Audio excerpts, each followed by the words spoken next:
Hello and welcome to Politics War Room with James Carville, and I'm Al Hunt. This week our guest is best-selling author, associate editor of the Washington Post, David Maraniss, whose new book, Path Lit by Lightning, a biography of America's greatest athlete, Jim Thorpe, and also the sad saga of Native Americans reaching into the 20th century. Remember, we love taking your questions, so write into politicswarroom@gmail.com or send a tweet to @Politicon for next week's show. We'll get to as many as we can, and don't forget to tell us where you're from. And please check out the links to our sponsors, Miracle Brand and Magic Spoon, in the show notes. We thank you for supporting these sponsors. It helps make this podcast happen. So please tell your friends about us and remind them to subscribe on Apple Podcasts, Spotify, Stitcher, or wherever you get your podcast. James Carville, rarely is there a political tsunami outside of November. There was one this past Tuesday in Kansas, which overwhelmingly voted to retain state law protecting a woman's right to choose an abortion. You were the first person outside of that state to highlight this and note the deck was stacked by the conservatives, hold it during the primary when more Republicans voted, misrepresenting the language and intent. It didn't matter. In the first test after the Republican Supreme Court overturned Roe, the voters in this deep red state turned out in massive numbers. James, this is what just dazzles me. There were 180,000 more Kansans who voted on this abortion referendum than voted in the Democratic and Republican gubernatorial primaries combined. It's a message that should scare many anti-abortion Republicans around the country. And just a final word, and you are the expert on this, having been there so early. I think this can clearly help Democrats in the fall. Senate candidates promising to vote for a federal law codifying abortion rights, using viability as a standard, not unlimited, while most of their opponents would vote for a national ban. And governors in big states like Michigan and Wisconsin, Pennsylvania, Arizona can draw a contrast by vowing to veto any legislation that bans abortion. But this is a big but. This is a winning supplemental issue. It'd be a big mistake to make it the main focus over the economy, jobs, and inflation, but it really matters. Well, first of all, I'm very happy to report to our listeners that this show was on this before anybody else, stayed on it longer than anybody else, understood the consequences of it more than anybody else. I told somebody a blind squirrel can find an acorn every now and then. We found a really big acorn. And the chicanery and the duplicity and the lying and the trickery is much worse, and it's worth going through. They put this on a primary ballot, assuming that in Kansas, primaries have low turnouts, most of the primaries are Republican, and it would favor them. The second thing they did is they wrote confusing propaganda messaging on wording of the ballot proposal. Anybody should just go look at it. The third thing is understand that the Diocese of Kansas City put $4 million in here. If you look up the Diocese of Kansas City in Wikipedia, I think at least in 2019 they had 206 active investigations of sex crimes. All right? $4 million, and it was trickery. On election day, it was sending out tweets saying, if you want to protect abortion, vote yes. I mean, it is outrageous, and they tried every cheating thing they could do, and they just didn't get beat, okay? Understand that. They got beat by 18 points, which is, elections like that don't happen. And it's people are sick of this crap. They're sick of the lying. They're sick of these right-wing preachers. They're sick of these clueless Catholic bishops who are tolerant of pedophilia, to say the least. And I think there just was a backlash. And I got to tell you, it was gratifying. I love being on the ground there. I was pretty optimistic. I said I'd be more surprised if we lost by 5 than we won by 5. But I didn't see this coming, and the turnout was just astonishing. And I mean, this was an earthquake in the middle of the country. Let me tell you, it really significant. And you're right. I rarely send out tweets. I sent out one is you don't want to be, a one-trick pony here. You got to this is part of a larger thing, and we shouldn't just rely on this issue carrying us. Yeah, I think you're absolutely right, but it can help, and Right. it is a legitimate issue in Senate and gubernatorial campaigns. I mean, there will be Completely legitimate. if the Republicans take control of the Senate and the House, they will try to pass a bill outlawing abortion. They can't do it till they get someone in the White House. And Democrats, I mean, now that the Supreme Court has ended Roe, you can pass a simple piece of legislation codifying Roe as national policy. Don't forget guns, okay? The Georgia legislature and the governor signed a piece of legislation. Basically, you can take a gun anywhere you want in Georgia. There's this huge concert they've been having for quite a while in downtown Atlanta, over 100,000 people, and the promoters called it off because they couldn't accept the liability with these gun laws. And, people say, well, young people are not motivated to vote. Well, God damn it, you like going to concerts? Because they're going to be calling them off left and right. This is not the first time that this is going to happen. These permissive gun laws, which again, I point out endlessly, we had an assault weapons ban in this country from 1994 to 2004. Thank you, President Clinton and Senator Joe Biden. And we did everything, right? And this is idiotic, and it's going to cost people, and people do not like it. By the way, Beto O'Rourke is going to do better than people think. People get up. One thing I've noticed is people put somebody in a time capsule, and this is done a lot. The press does this a lot, and they don't account for a human being growing. That guy's grown as a human being and a candidate, I can tell you. Well, and I have to think that abortion is going to help him in Texas too. If it's look, Kansas was Trump plus 15. States like Texas and Florida and Iowa, Trump won clearly, but I want to tell you, they weren't winning by 15, and it's going to make a difference on the margins. By the way, DeSantis doesn't want to talk about abortion, but he's not. It's what Joe Lewis. You can run, but you can't hide, and this puts him front and center. And Florida is much more of a pro-choice state than Kansas. Well, let's talk about some of those other big primaries, because Tuesday was a huge day, mainly Republicans in 4 other states. And the Trump effect is mixed. He'll claim credit for Republican Tudor Dixon winning in Michigan. Hell, he embraced her 3 days before the primary when they knew she was going to win. And then in one of the most cowardly acts I've ever seen, in Missouri, it was a Senate contest between the Attorney General Eric Schmidt and Eric Greitens, the former disgraced governor. So what did Trump do? He endorsed Eric. So guess what? He's claiming credit now. Sure, Donald. But he did score major wins in Arizona, defeating establishment candidates, apparently for governor, certainly for senator, and secretary of states, with all candidates who peddled the big lie that the 2020 election was stolen. He also backed a congressional candidate in Michigan, with help from Democrats, who think he'll be easier to beat, who defeated one of the 10 Republican representatives who voted to impeach Trump. 2 Washington State pro-impeachment Republicans survived this round. But if, as expected, Liz Cheney unfortunately loses next week, 7 of the 10 Republicans who voted their conscience on impeachment, James, will be driven out of the party. The orange criminal has been weakened, no question about that. But with all these election deniers winning, he still is the dominant force and still is the Trump Republican Party. Well, tell this Michigan seat. So you had this elite hissy fit about the DCCC running ads to promote these goofy pro-Trump people. I had no problem with it. I actually wholeheartedly approve of it.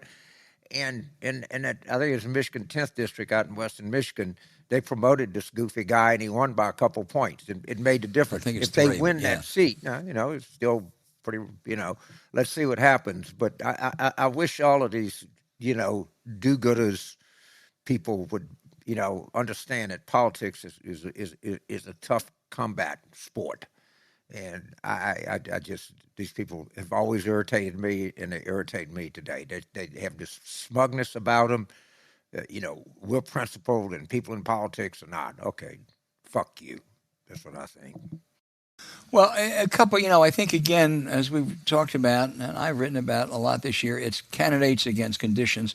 The conditions aren't great right now for Democrats. Maybe they'll get better. But the candidate contrast is striking. Let me just point out two. In Michigan, Gretchen Whitmer, the incumbent, is running against this woman, Tudor Dixon, who was a conservative commentator, did a documentary on how bad Hillary Clinton was and all that. Tudor Dixon, in the state of Michigan, running for governor, is anti-abortion with no exceptions for rape, incest, or life of the mother. Now, there's a 1931 Michigan law, James, that would take effect right now unless Gretchen Whitmer and the legislature stop that. And if Tudor Dixon is elected governor, that's what you'll have. If Kansas is voting this way, you know where Michigan is. And the other one is in Arizona. Blake Masters, who won the Senate primary to face Mark Kelly. Blake Masters wants to privatize Social Security. He wants to outlaw abortion. He wants to impeach Joe Biden for his border policies. And some time ago, you're going to think I'm making this up. You're going to accuse me of fabricating. He said it was a mistake for the United States to enter World War II. Now, I can't believe that a state that has elected Mo Udall, Bruce Babbitt, John McCain, Jeff Flake, and even Barry Goldwater is going to go for this whack job. Yeah, I completely agree. And something tells me Mark Kelly is going to raise a lot of money. Don't know that, but I think he'll raise much more than he needs. And, you know, the tragedy of all of this is you're looking at the mainstream of the Republican Party. I'm sorry. You know, the myth that there's a Jeff Flake Republican Party is just that, a myth. All right? And we'll just have to get over it. And people have to get over the fact that the only hope for the United States, the only one, is to elect Democrats. I'm sorry. You know, I realize the party screwed up. I realize we got some, you know, kind of people who are goofy, silly, from time to time propose, but I think are silly proposals. But that's the only hope you have. You just give up on them. There's no chance. And the problem is you know, as Les Abatic said, the problem with the jails in Georgia is the quality of the inmate. The Republican Party has a massive problem.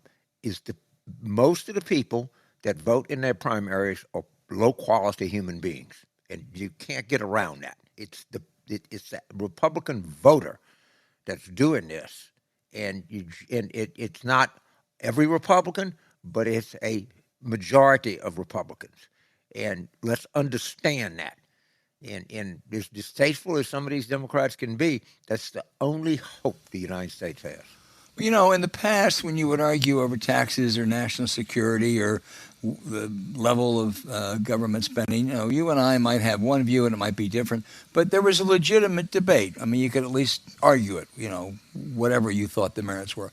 When you have hundreds of Republican candidates for high office, governor, senator, secretary of state, running on denying that the 2020 election was legitimate, that is a 100% certifiable lie.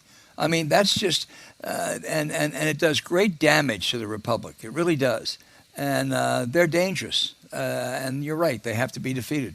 But understand it, you know, at the times the arguments were being made, you suspected they were wrong, but you didn't know. So when they said, well, if you cut taxes on wealthy people, there'll be a trickle-down effect, everything will blossom. That has turned out to be demonstratively not true. Okay, they might have thought it was going to work, but in the year 2022, we know more than we did in 1982.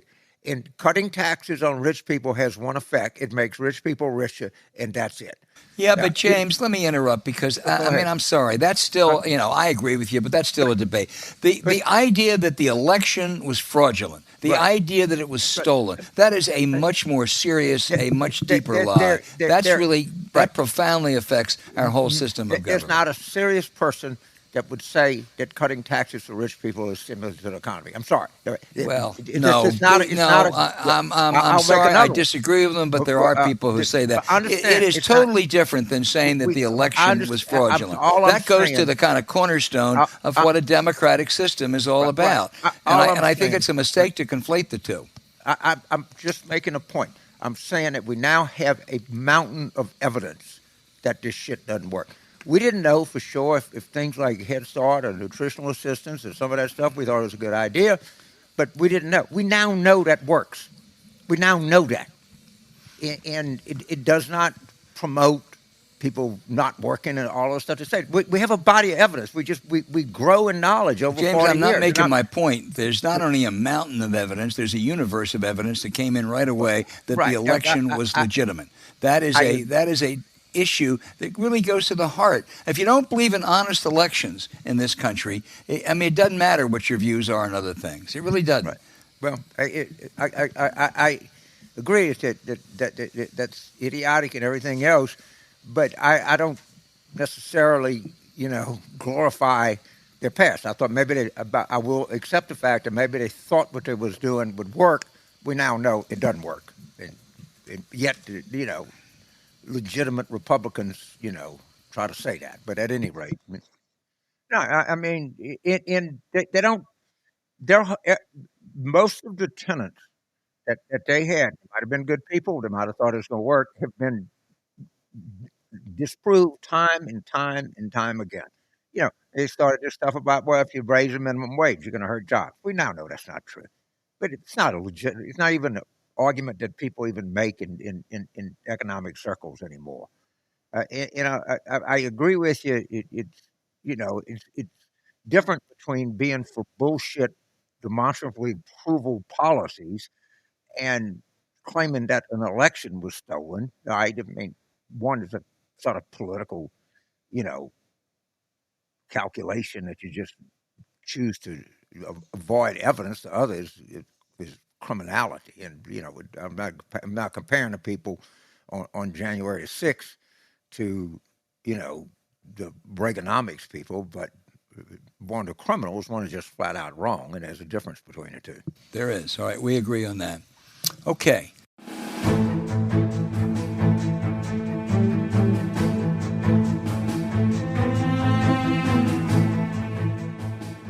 Warm weather is here. Is it ever? And for us, that means hot, sleepless nights. But we have found a great way to stay cool at night so you don't wake up all sweaty and sticky. Since we started using Miracle Brand's self-cooling bed sheets, we stay comfortable every night. And with silver-infused fabrics, originally developed by NASA, Miracle Brand sheets are thermoregulating and designed to keep you at the perfect temperature all night long. Its unique self-cooling properties ensure you get a better sleep every night. Even better, they're self-cleaning thanks to their infusion of natural silver that prevents 99.9% of bacterial growth. They stay cleaner and fresher 3 times longer than other sheets. So forget those gross odors. Miracle sheets are luxuriously comfortable without the high price tag of other luxury brands. The sheets are made a premium 500 thread count sateen weave that's made with a USA-grown Supima cotton, one of the highest quality cottons in the world. Plus, they're better for your skin. So stop sleeping on bacteria with Miracle Brand sheets. There is less bacteria to clog your pores, which means fewer breakouts and other skin problems. And James, whether it's New Orleans or Washington or Europe, it's great for the summer heat. Well, I tell you, people, we don't have many exports. We got some. One of our biggest exports is our weather. It's now as hot in Washington as it is in New Orleans, or and all over the country. And I can tell you that there's a definite scientific correlation between the body temperature and the ambient temperature and ability to sleep. And I guarantee you that this is not anecdotal. The best predictor of how you're going to feel in any given day is how well you slept the night before. I think this is just a terrific product. It really is. So go to trymiracle.com/warroom to try them today. We've got a special deal for our listeners. Be sure to use our promo code WARROOM at checkout to save 40% and get 3 free towels. And Miracle is so confident in their product, it's backed with a 30-day money-back guarantee. So if you aren't 100% satisfied, you get a full refund. So upgrade your sleep with Miracle Brand. Go to trymiracle.com/warroom. That's trymiracle.com/warroom and use the code WARROOM to claim your free 3-piece towel set and save 40% off again. One more time, that's trymiracle.com/warroom or look for the link in our show notes. Thank you, Miracle Brand, for sponsoring this episode.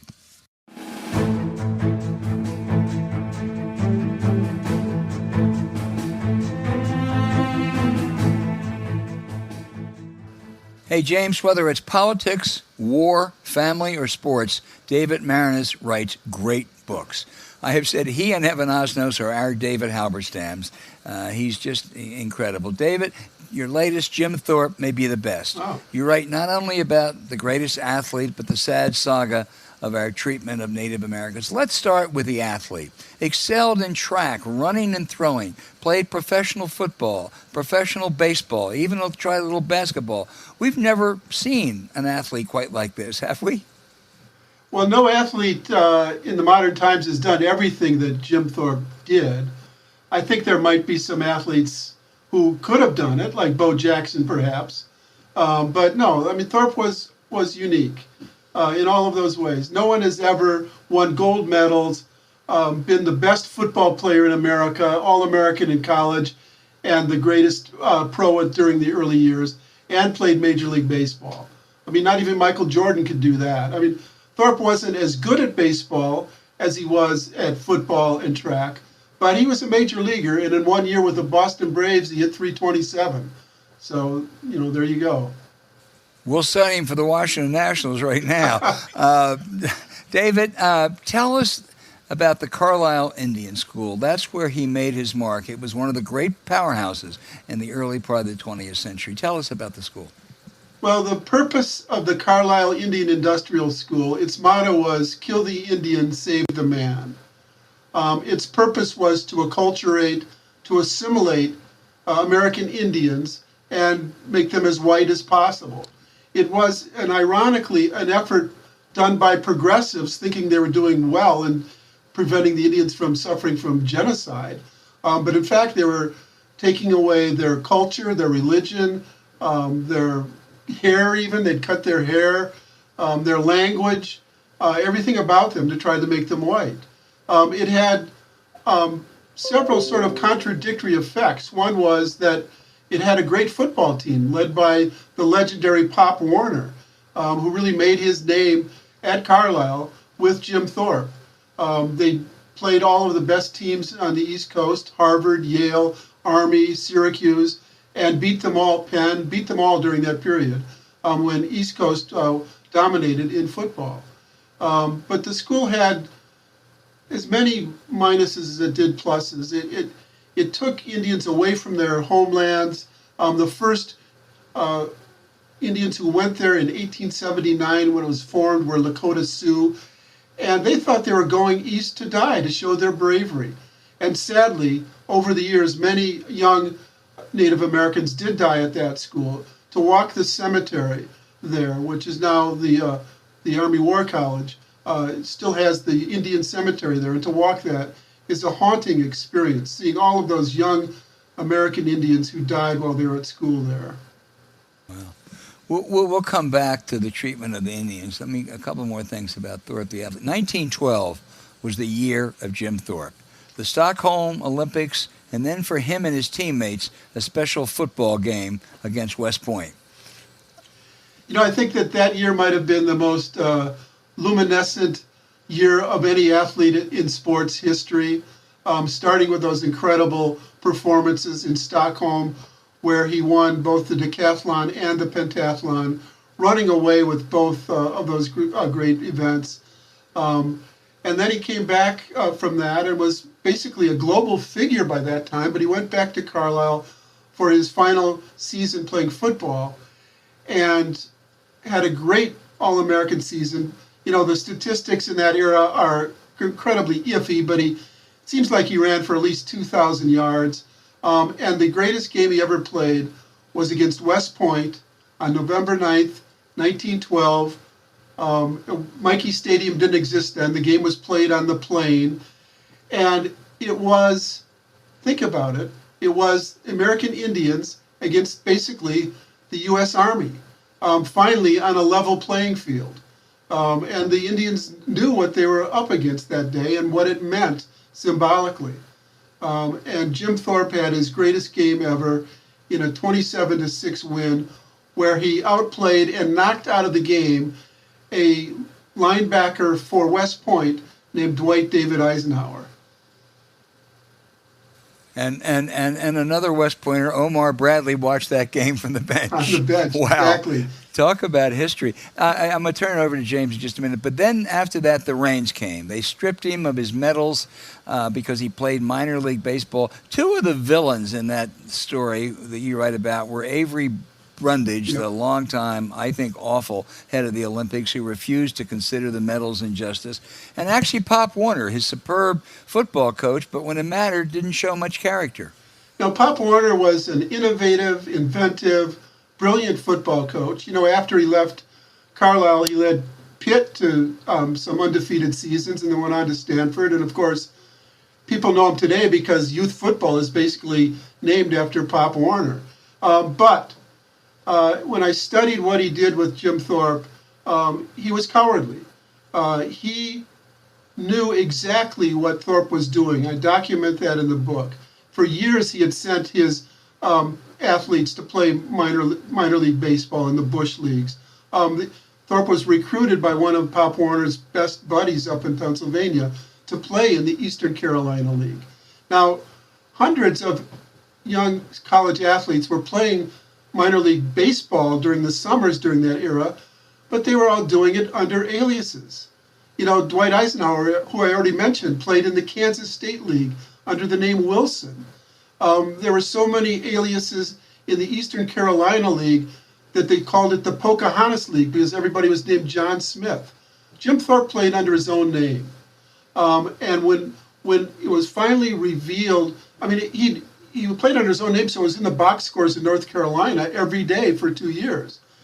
But 1913, shortly after he won the gold medals, another East Coast paper in Worcester, Massachusetts, wrote the story interviewing one of his coaches down in Carolina. And then the big story broke, and Pop Warner pretended that he didn't know anything about it, and he basically threw Jim under the bus from that point on. Avery Brundage, it's stunning to me. I didn't really think about it, but you think about Brundage as this fat cat, cigar smoking, rich hotelier. He was a decathlete himself. He competed in those 1912 Olympics on a team with Jim Thorpe, and he was terrible. He was so bad that he quit before the final events. This arbiter of amateurism who constantly was talking about how it was important just to compete and not nationality or how you did. He quit because he was doing so poorly.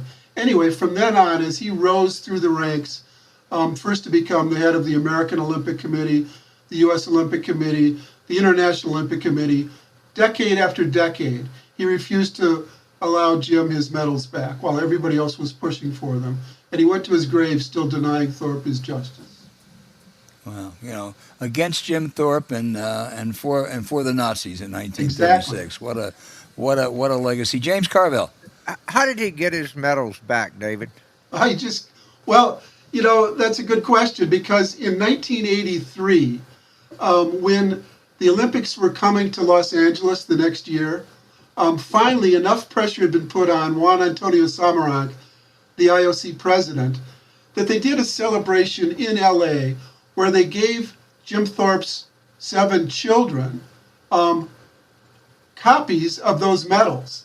But that's all they did. They didn't change the record books. He still was considered, he wasn't in the record books. The people who finished in second place in Stockholm in those events were still considered the winners. And it wasn't until this last month that finally the IOC decided that enough was enough, and they put Thorpe back in the record books. The medals are, who knows where those are, but he's got the records that matter the most for him. He is the Olympic champion again. It took 80 years. So let's go back to November 9th, 1912. And this was a football game, but it was very much a cultural event. I think the Indians and the Native Americans were a little pissed off at the French and Indian Wars. The Indian Wars the U.S. conducted on them. And there were probably some people still on the faculty at West Point that participated in those wars. Was there a real sense we're going to get these sons of bitches for what they did to us? Oh, totally. Yes.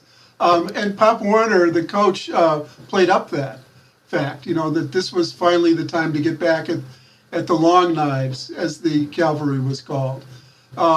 You're absolutely right. I mean, this event, the game took place only a mile from the grave of George Armstrong Custer, and the Carlisle Indian School was founded only 3 years after the Battle of the Little Bighorn. So all of this history was playing out. And, there's a great Native American novelist and playwright named N. Scott Momaday, and I quote him in the book saying, there was something in the air that cold November day, something made of omens and prophecies. Some old imbalance was being set right. And that's really, football games are football games, but this one was more than that. It was well covered nationally. I mean, oh, totally. My dad used to talk about it all the time. He was just, Jim Thorpe's greatest athlete ever lived. Yeah, Grantland Rice. When I grew up, there wasn't any question. Grantland Rice loved Jim Thorpe, and he wrote about him whenever he could from then on for decades. But I mean, it's hard to think about today, but East Coast football was the thing then in college sports. Oh, yeah. LSU was good, but really the East Coast is where all the sports writers were, and that got all the attention. So every sports writer in New York at a time when there were 20-some newspapers in New York went up to West Point for that game, and it was incredibly well covered. Before I turn it over, just as a historical thing, a lot of Union heroes, Phil Sheridan, even my guy William Tecumseh Sherman, LSU's first president, they didn't distinguish themselves in the Indian Wars or in the Civil War. The U.S. government was pretty awful. I mean, it was the U.S. policy, to basically manifest destiny. The Indians were in the way, get rid of them by whatever means necessary. So, doing phony treaties, moving them across the Mississippi, and then killing them once there, and then taking away their land and sending them away from their homelands. Yes, Sheridan, Sherman, even O.O. Howard, for whom Howard University is named, was an Army general who chased Chief Joseph and the Nez Perce all the way across the Northwest. So there's this irony that many of these great generals who fought to free the slaves, in the Civil War, were progressive on African American issues, were also Indian killers. That's just part of the contradictions of American history. Well, no one brings them to light better than you, Albert. David, Jim Thorpe is not an especially large man, and one of the great descriptions that you cite in the book is of the famed poet Marianne Moore, who taught at Carlisle, who said he had he had an ease in his gait, equilibrium without structure. He was the epitome of concentration, wary with an effect of plenty in reserve. Wow. Great. You know a great athlete when you see them usually, and there's something that's just electric about their presence. And Jim Thorpe had that. I think Marianne Moore described it as well as anyone could, but sometimes you just have to see it. Thorpe was one of those athletes that was powerful, beautiful, electric. Great athletes never look like they're working that hard until they are. Whether it's Lionel Messi on the soccer field or anybody. I mean, they all have this incredible storage of energy that they explode with when need be, and that's the way Jim Thorpe was. Well, boy, even looking at his pictures in your book, you get that sense. It's incredible. As an American Indian, he faced slights throughout his entire adult life, before Carlisle, doing Carlisle, and a lot afterwards. Yeah. But he championed their cause. He tried to get Hollywood, you write, to have Indians play Indians in movies. He failed, even in the movie about his life. But he never ran away from his heritage, did he? He did not.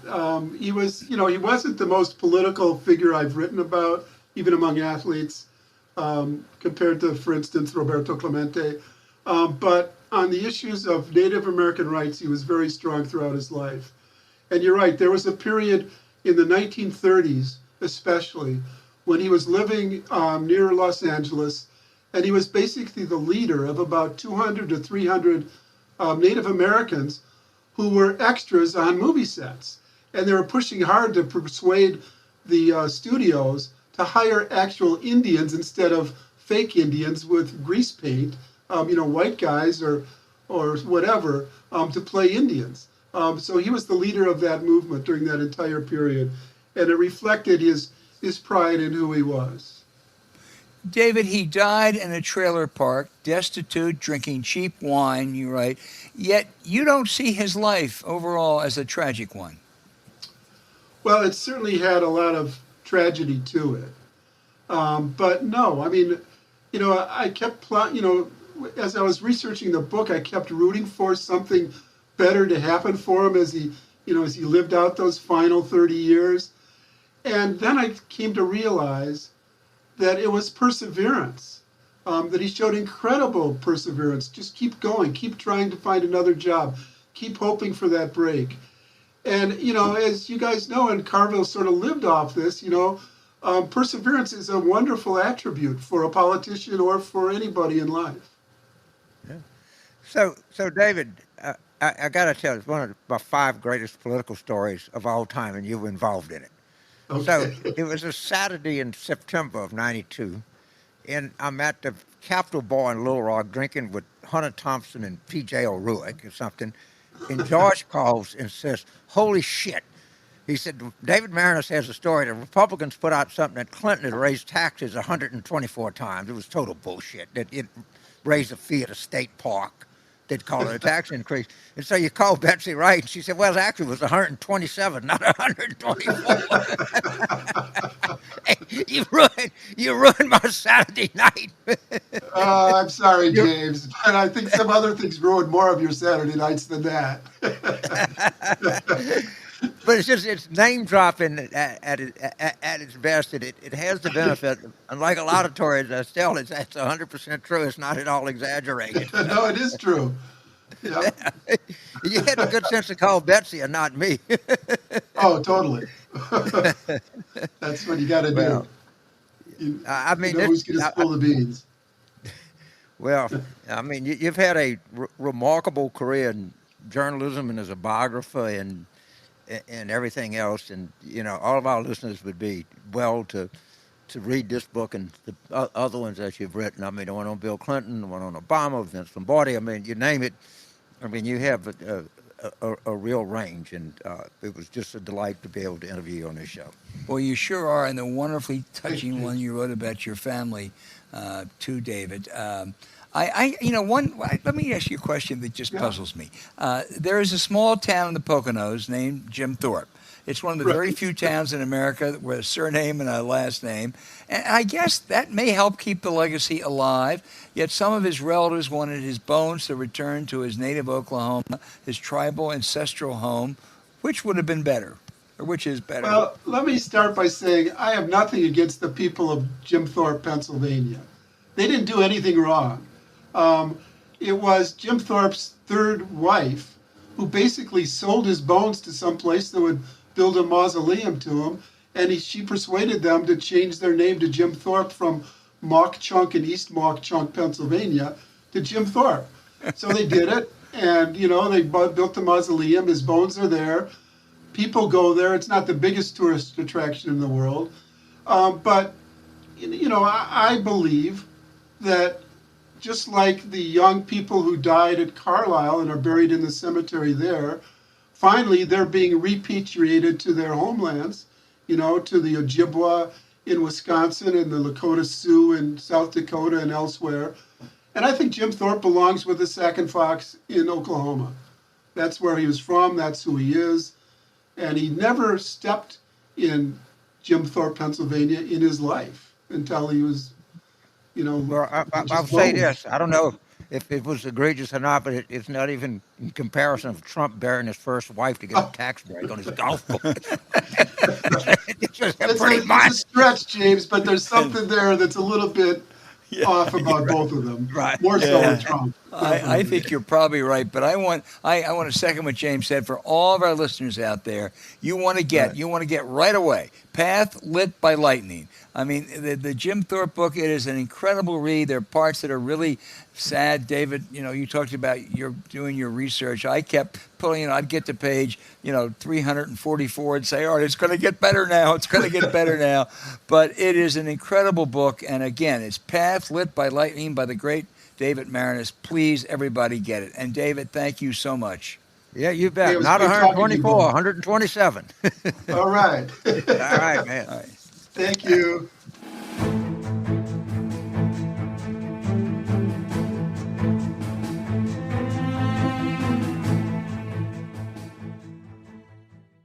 Hey, who doesn't love cereal? The crunch, the sweetness, the way you can accidentally eat a whole box or sneak it as a midnight snack.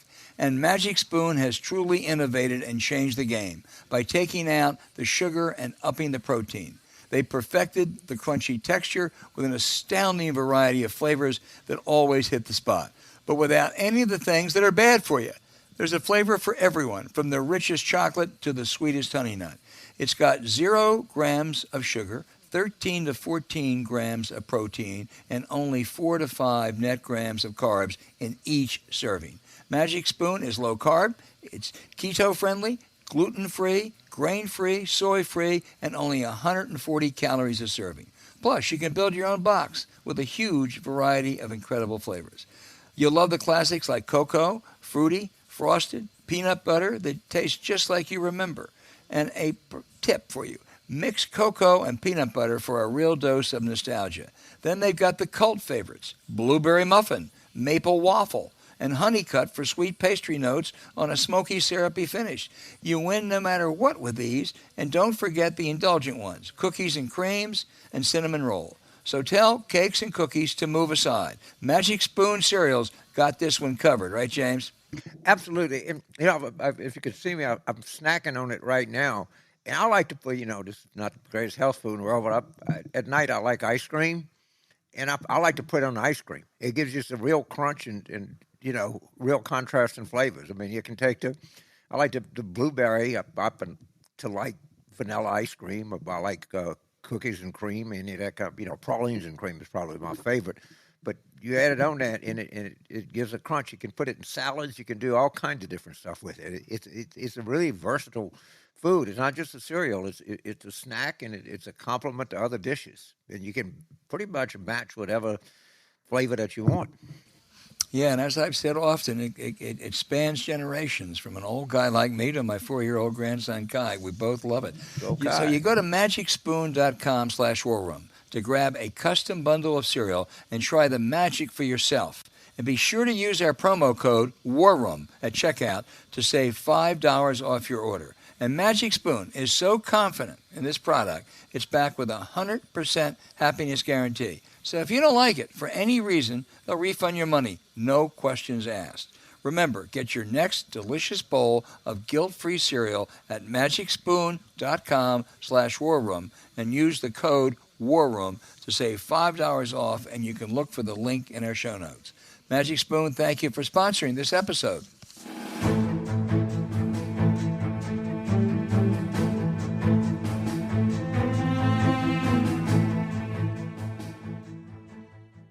Okay, now for our questions, which we love every week. Gosh, we got a great group of people out there sending in questions.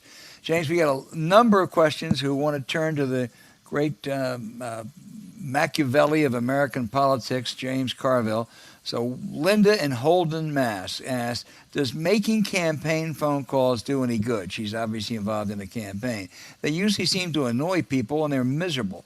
So does it make more sense just to donate money, which I do as well? And by the way, what do you think of the state party in places like Pennsylvania? But take the first. Yes. I mean, and I think a direct contribution to a campaign, I always tell our listeners that's the best thing you can do is give it direct to the campaign. And a lot of it depends on the list that you get. I mean, you're making calls to get, potential Democrats out to vote, or you calling swing voters, et cetera, et cetera. doing phone calls, the most important thing is the list of voters you get. But there's also, you might annoy some people, but there's some people are just lonely. I mean, if you can see it when you go to a supermarket or you go to a coffee shop, and they just have a chance to converse, and you could get some voters to come out and vote that maybe wouldn't or forgot about the election. So, but I think it's a noble undertaking and can be of some value. I guess, boy, I stay home most days, and I hate all those telephone calls. But you have a lot of people that call you. There's a lot of lonely people in this world. Yeah, and that's particularly true. people that don't vote that much. I mean, people that listen to the show are engaged, and after the show you get 5 text messages and you return 3 calls.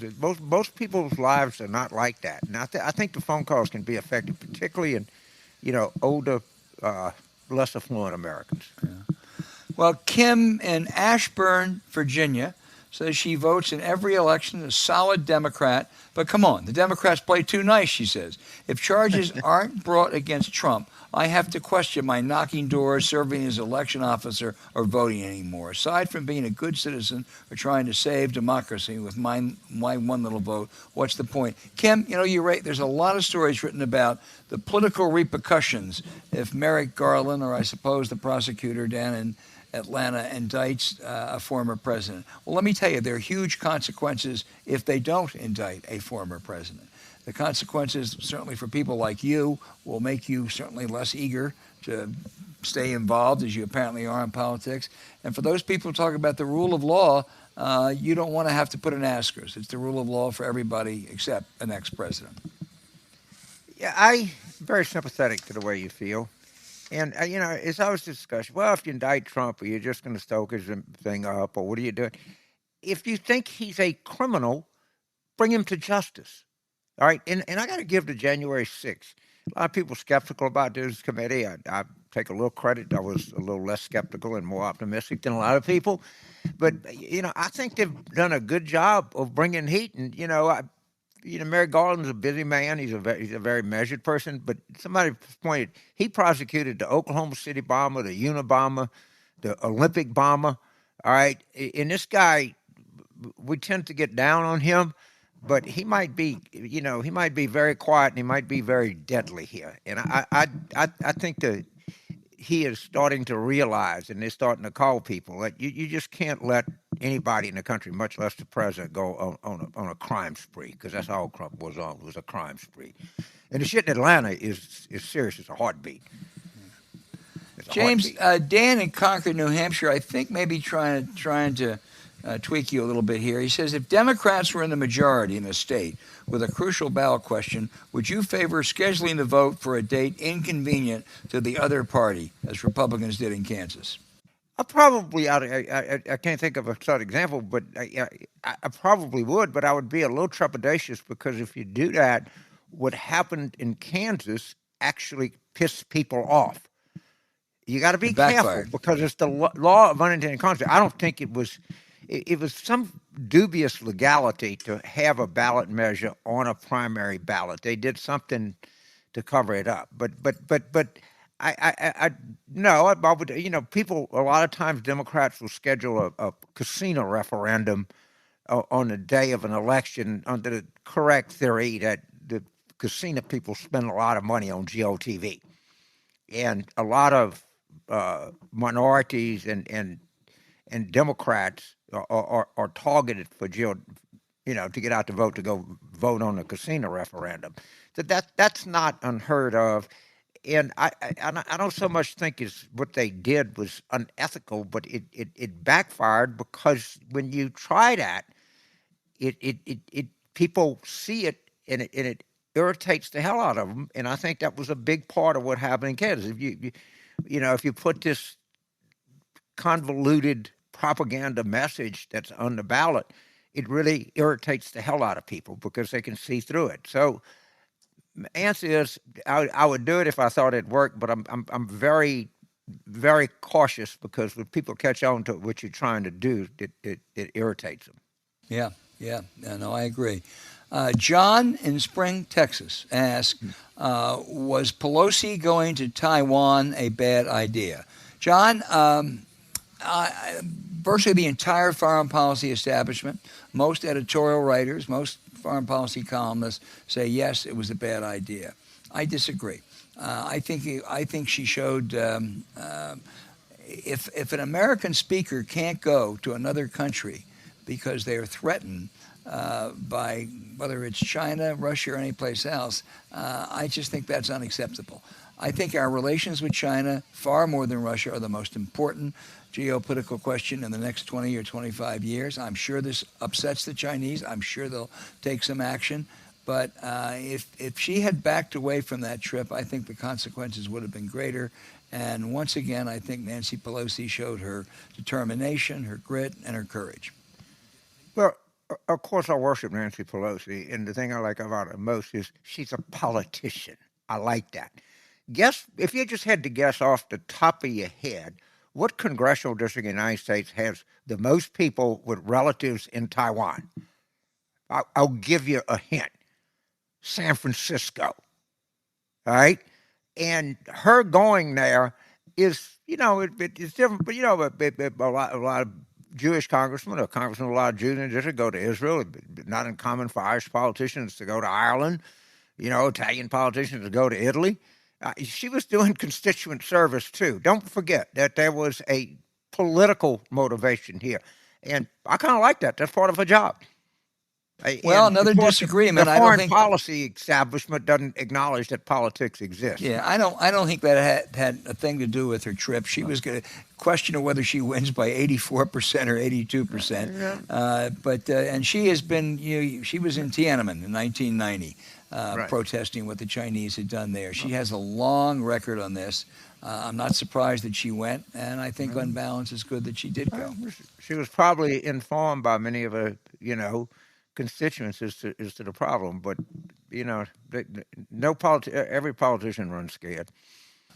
Well, maybe. Cody in Nashville, Tennessee, wants to know, James, could Andrew Yang's Forward Party be exploited to make sure never Trump Republicans go third party instead of going red again? That's the stupidest idea you can imagine, and it's all this moral vanity. And what are you going to do? You're going to do what Ralph Nader did, all right? You're going to elect George W. Bush. You're going to do what Jill Stein did. You're going to elect Donald Trump, okay? And so what they're going to do or to try to raise money and make people feel superior is they will peel off people who would never, who can't stand Republicans, but they like Republican policies like low taxes on rich people or pollution. All right. And this is just Andrew Yang and Christy Todd Whitman and David Jolly just parading in front of the country, how moral and ethical we are. It's a terrible idea. Anybody gets involved in it is a fool. Agree. Mike in San Diego, California, says about Build Back Better. It looks like a much reduced bill by Joe Manchin may get passed. But would it have been wiser to have broken these down into smaller bills with specific goals and smaller price tags, names like Americans would understand, lower prescription drug prices? Mike, that was a debate back then. That's a lot harder to do than you think. You have to go through all kinds of procedural hurdles. Passing legislation is never easy.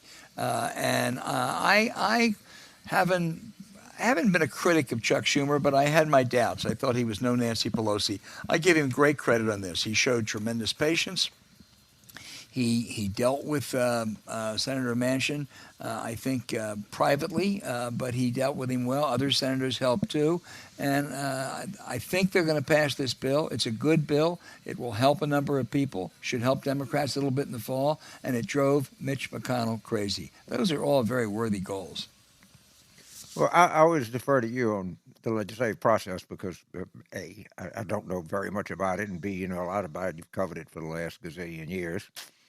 My favorite is Susan Collins, who the media keeps falling for every time, saying, well, I can't, because Manchin made a deal with Chuck Schumer, I can't vote for marriage equality.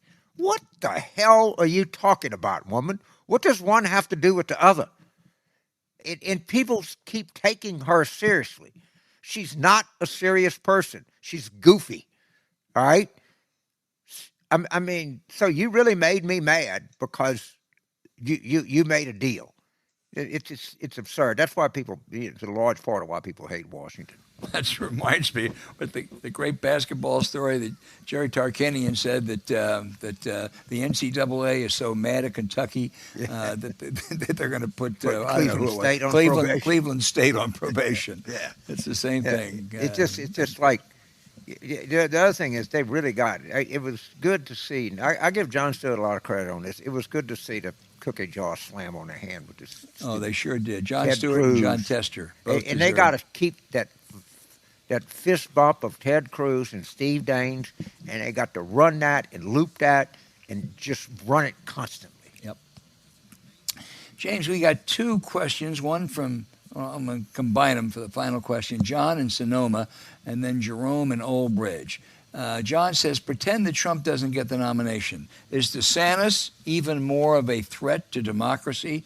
And Jerome wants to say, should Democrats do something to try to get the Trump people involved to hurt DeSantis because he could be a bigger threat? Your take on DeSantis v. Trump? Yeah, he is definitely smarter than Trump, and he's just as and I think he's smarter and he's ideologically like deeper.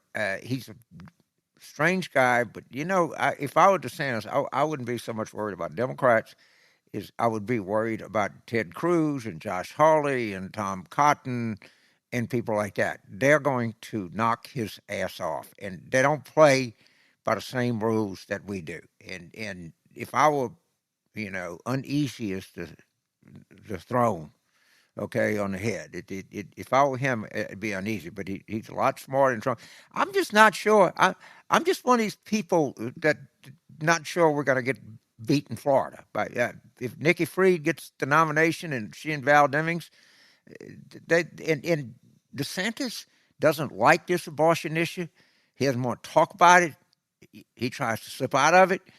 He's very slippery. He doesn't talk to the press. But I'm just not sure that Val and Nikki can't make a run of this thing. I remain unconvinced. Well, we will see. But he is certainly one.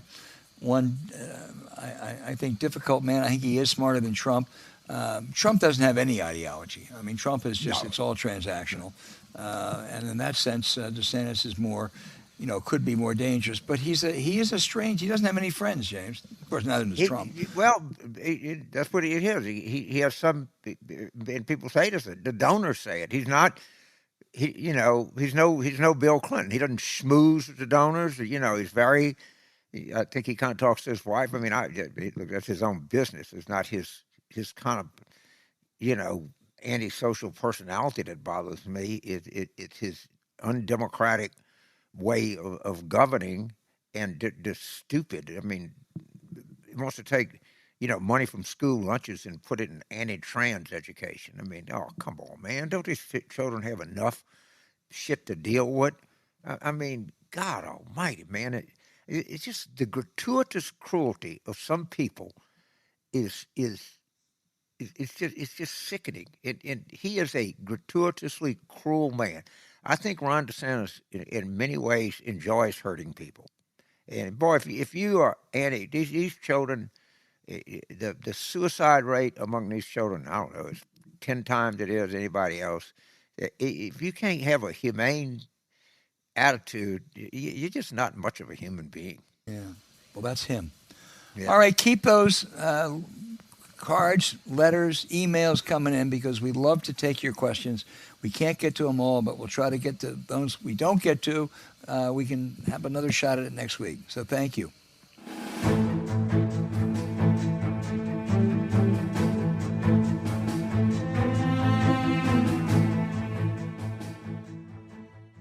All right, now for the outrage of the week. James, rather than an outrage, I want to pay tribute to one of the greatest athletes and citizens we've ever known, Bill Russell, the legendary Boston Celtics. The Celtics hadn't won an NBA title before Russell arrived. They then won 11 of the next 13. That's unmatchable in professional sports. Some argue, there were fewer teams then. But as a big man, he went up against and beat the likes of Wilt Chamberlain, Walt Bellamy, Nate Thurman, Willis Reed, all in the Hall of Fame. His coach, Red Auerbach, said Michael Jordan may be the greatest player ever, but if you want to start a team, the first person you pick is Bill Russell. This incredibly proud and intelligent black man refused to bow to the stain of segregation and bigotry. He stood up for courage from Muhammad Ali to Colin Kaepernick. He had a reputation for being standoffish. He didn't give autographs. But let me tell you one story. At Senator Kennedy's funeral, most guests took a bus to the cathedral, including my wife, Judy Woodruff. She wasn't an NBA fan, but when we got to the church, she talked about the engaging conversation she had with her seatmate, who she didn't know. Then, as this regal 6'10" icon began walking down the aisle, she said, "That's him." Never mind the presidents and other dignitaries who were there at that service, all eyes were turned to Bill Russell. What a life. Yeah, I don't have anything. I don't have an outrage. I agree. I endorse it. It was an incredible person. I was around him. I know him as be a little bit of a stretch, but I've had conversations with him on 3 or 4 different occasions, and I've seen the way that I reacted to him and other people reacted to him. And I'm proud to say he's a native Louisianian, and he had he was just an incredible competitor, athlete, and he was a human being that when he spoke, you listened intently. So, yes, he'll be missed. What a great guy. What a great career. One of the smartest athletes of all times. There's a story on one of these, I think it's a Bill Simmons podcast, who spent time with him, and his wife went back to a 1956 Oregon State San Francisco game. This was 50 years later. He remembered every single play. There was never a player who was a better student of the game. So, and one of my favorite quotes is when they was playing at San Francisco and they won those national championships. K.C. Jones was on the same team, and he was declared ineligible for the NCAA tournament. And Russell was in college. I said, "What do you think?" He said, "The spokes change, the wheel keeps rolling." Yeah. When spokes change, the wheel keeps rolling. I think they won 56 straight games, 55 straight games. Something like that. The San Francisco Dons were not a powerhouse before Bill Russell arrived. And after he left, and neither were the Boston Celtics. No.